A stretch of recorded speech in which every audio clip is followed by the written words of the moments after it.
तो सुबह-सुबह की बोटिंग के बाद हम लोग निकल पड़े थे अपने आगे की ओर और ये थी बनारस की फ़ेमस गलियाँ, जिस पे बहुत अच्छे कला चित्र बने हुए थे और यहाँ के घर आप देखिए, इसको देख के लगता है कि ये जो सिटी है वो बहुत सदियों पुरानी है। और सबसे अच्छी बात यहाँ हुई कि सीएम योगी आदित्यनाथ यहाँ से गुज़र रहे थे, वो काशी विश्वनाथ टेम्पल जा रहे थे पूजा के लिए, तो हम वहाँ रुके उनके कॉन्वॉय जाने तक और फिर आगे बढ़ते हुए हमें ये कचौड़ी दिखी और सब बोल रहे थे ये बहुत फ़ेमस कचौड़ी है और ये हींग की कचौड़ी थी। तो हमने सोचा कि चलिए सबसे पहले यहाँ नाश्ता कर लिया जाए, फिर आगे हम बढ़ेंगे। और ये जो प्लेट है इसमें 2 कचौड़ी थी 30 रुपए की, तो मैंने ये 3 कचौड़ी खाई थी और पापा मम्मी ने भी ट्राई की। फिर उसके बाद हम आगे की तरफ बढ़े, हमने यहाँ पे चाय पी और सुबह-सुबह ठंड में कुल्हड़ में चाय पीना और यहाँ आग के बगल में, कोयले की आग के बगल में बैठना, उसका एक अलग ही मज़ा है।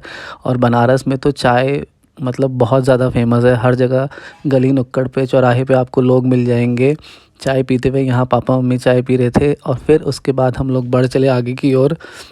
और रास्ता थोड़ा-सा समझ नहीं आ रहा था क्योंकि सुबह-सुबह का टाइम था, बिल्कुल कोई लोग बता भी नहीं पा रहे थे प्रॉपर्ली कि कहाँ जाना है। तो हम लोग उसी उधेड़-बुन में थे कि किस तरफ से रास्ता जाना है। तो यहाँ पे हम लोग वही बस देख रहे थे कि इधर से जाएँ कि उस तरफ से जाएँ, रास्ता समझ थोड़ा-सा नहीं आ रहा था। और फिर आगे की तरफ हम यहाँ बढ़ते चले गए और जैसे मैंने आपको बताया था कि बनारस में साधु संत इस तरीके से मिलना बहुत आम बात है। और आप ये गली देखना यहाँ पे, एक तो इतना अच्छा यहाँ पे चित्र सारे चारों तरफ बने हुए थे और ये जो गली है वो कितनी नैरो, कितनी पतली है। तो यहाँ से गुज़रते हुए हमें आगे जाना था काल भैरव के मंदिर। और ये माना जाता है कि काशी विश्वनाथ अगर आप आए हैं तो काल भैरव का मंदिर जाना बहुत ज़रूरी है। उसके बिना आपकी जो यात्रा है बनारस आने की वो पूरी नहीं होती है। तो फिर काल भैरव के मंदिर दर्शन करने के बाद हम लोग आगे बढ़ते चले, आगे और 2-3 मंदिर हमें जाना था। तो इसके बाद हम लोग गए हनुमानगढ़ी।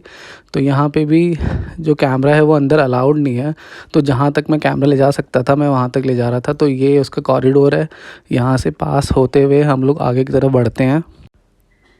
फिर यहाँ पे कुछ फूल माला की दुकान थी क्योंकि अंदर हमें प्रसाद ले जाना था।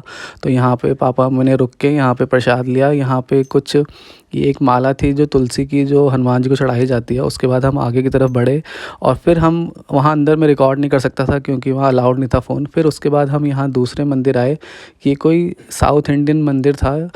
तो यहाँ पे भी हमने अंदर जाके पूजा अर्चना करी और ये बहुत ही बड़ा कॉरिडोर था, सारा मार्बल का एरिया था, बहुत सुंदर मंदिर था। फिर हम आगे की तरफ फिर से बढ़े और ये था दुर्गा कुंड, ये भी एक मंदिर है बहुत फेमस वहाँ पे।